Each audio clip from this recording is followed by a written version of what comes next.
So we're just going to be taking a look at one or two of the races again. I know I did this last night live on Facebook, but I do want to also just remind everyone the raffle today for the Coldbeer Sports 100 Club is going ahead at 1 p.m. live on Facebook. So best of luck to everyone that entered so far. I'll do it live on Facebook, and I'll make a recording for YouTube as well, as I have been doing now for the last while. I like to record the live streams so I can post them to YouTube as well. So you can follow me over there if you're on Facebook. Follow me on YouTube at Coldbeer Sports, or if you're on YouTube, you can follow me on Facebook. Very interesting day, of course. Jerry Colomb returns, and really looking forward to it. Envoy Allen was a massive winner in Cheltenham for Henry the Bromhead. Came out of nowhere a bit, even though we knew how good he was. He kind of came back to just something that was a pleasure to watch. Conflated, I think he's gonna go down the cross country route by the time Cheltenham comes around. I just feel that he's going to run in these races maybe for a minute, but I think he will switch. He will switch over, you know.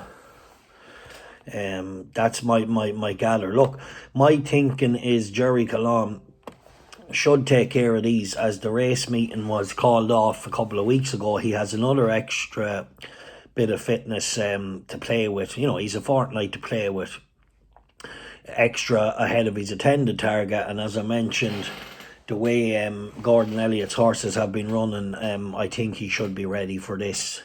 He is being well back now. That tells you they're confident in the stable. Manila Indo, great ride for Dara O'Keefe. Conflated, young Sam Ewan, and Rachel Blackmore takes Envoy Allen. Jack Kennedy back on Jerry Colomb. Don't think he's ridden Jerry since he won his beginner's chase. Now that might be wrong, but I think the last time he rode him was when he won his beginner's chase. Now maybe I'm wrong on that, but he hasn't ridden him in a while anyway. So it is very interesting. Look, as I said last night, I think Conflated and Manel Indo might maybe bowl along. I think Manel Indo might bounce out. Maybe Conflated might sit on his outside. And I think you'll have Jerry and Envoy maybe track the two of them through. That's what I was thinking. You know. So hope you're all doing well. Ski up the Mudguard, boy. Hope you're doing well. Top man. Landlord Norway. I think a short price double today. Brandy and Jerry. Look, Brandy is very talented. However, it did show an odd quirk to jump out to its left over hurdles. So, starting in a novice chase. Now, look, it's clearly a machine, right? We know how good Brandy Love is. Really like her. She had a kind of interrupted season last season. I think, did we not see her for a little while, and maybe she came into Cheltenham off the back. Well, I just make sure my memory's right, but I remember thinking her preparation wasn't just where the trainer would have liked, and I think it was she had a run, and then she was kind of into Cheltenham she was probably going to Cheltenham needing another 3 weeks or a fortnight. So I remember, yeah, here we have it. So she ran in Punchestown, that's right. She finished third behind Queen's Brook. And then I thought she'd be really ready to go. I think she gave weight to them horses that day. Now, I might be wrong, but I'll look it up in a minute. But, well, I just see. I think she gave weight and she finished third, right? 1 second. But, let me see. Yeah, she did, exactly, right? So she gave 9 and 10 pounds to the horses in front of her, 9 and 12 pounds. Whatever, to the horses that finished in front of her. However, I remember I really fancied this mare for Cheltenham, but obviously it didn't kind of work out. Her season never kind of happened until the spring. But then when she went to March, I think she just needed, it was kind of 3 weeks later, or just maybe 4 weeks later, she probably needed 6 or 7 weeks.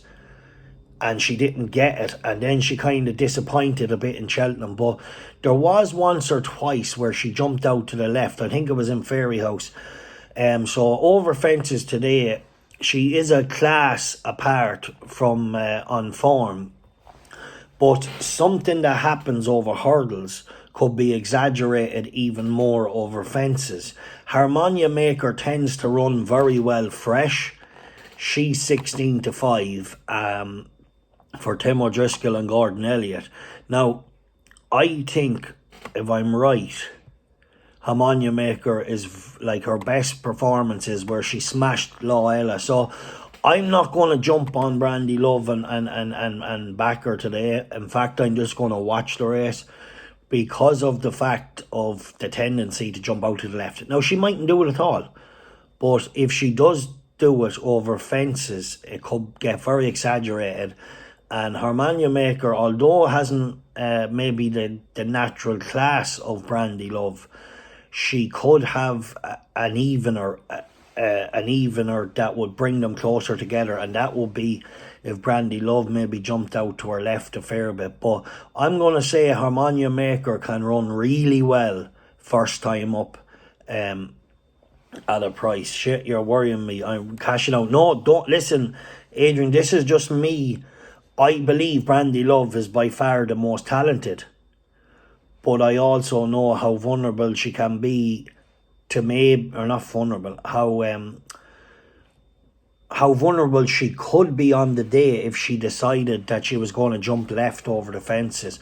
But Harmonia Maker, for me, without the favourite in this race, could be a bet. Now look, she might be quite short without the favourite, but just take Brandy Love out of the race, and I feel Harmonia Maker will give her best today, where Brandy Love could give her best on a left-handed track, you know. Imperial Merlin entry, I think a good thing. Look, I love this horse, Adrian. As I said last night on the stream, John Quinn has done a masterclass with this horse. If you want to progress a horse and teach him the ropes, because he was very immature, this horse, and he stuck him to novice hurdles, and he's clear. He was very unlucky to fall one day when running a massive race, pulling miles clear of the field with a horse of Lucy Wadhams, who's progressive enough.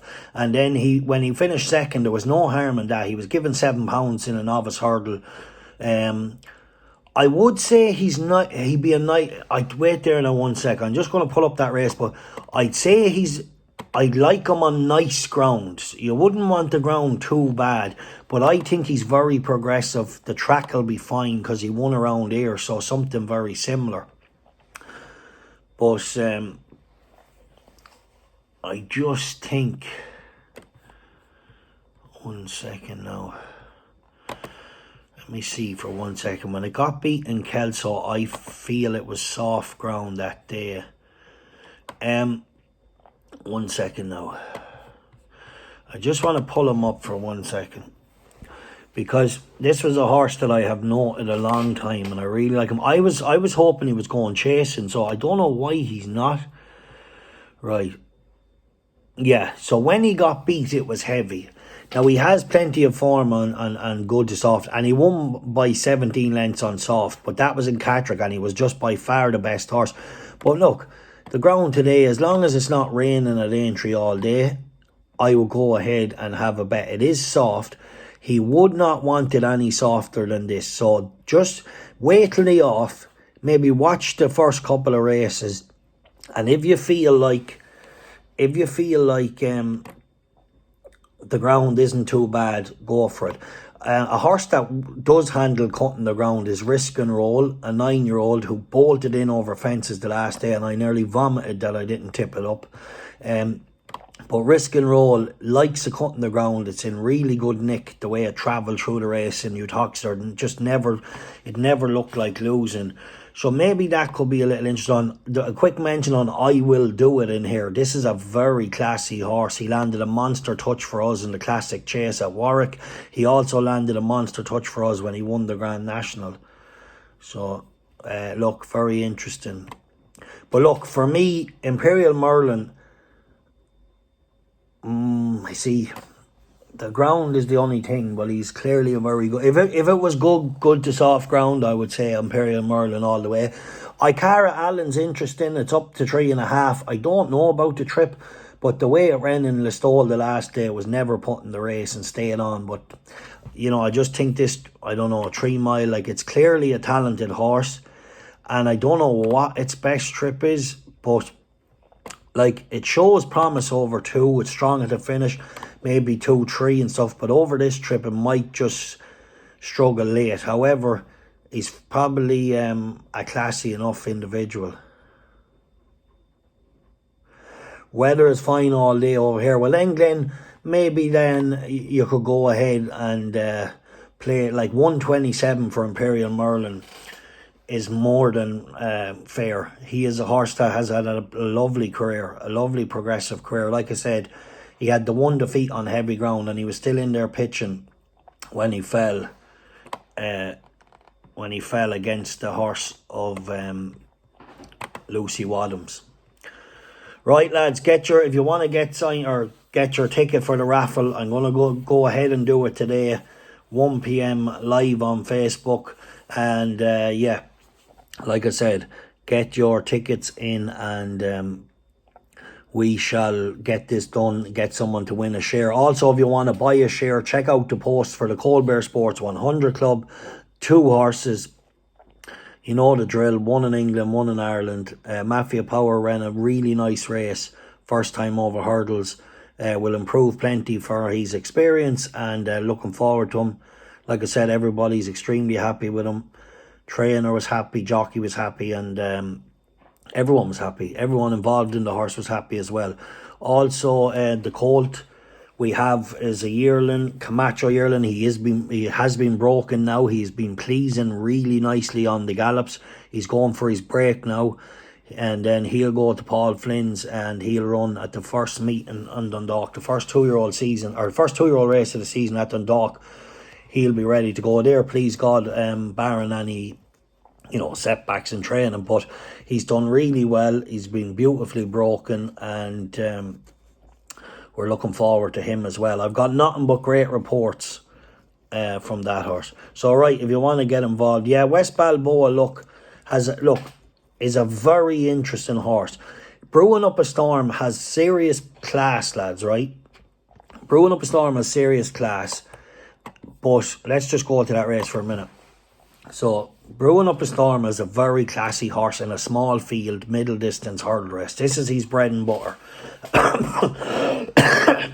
However, he's rising 11, and he's got to give £9 to a progressive mare.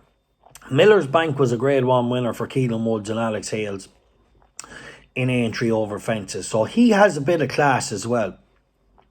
But the way I'm looking at it is West Balboa is only a 7-year-old, and it's getting weight from its 2 rivals.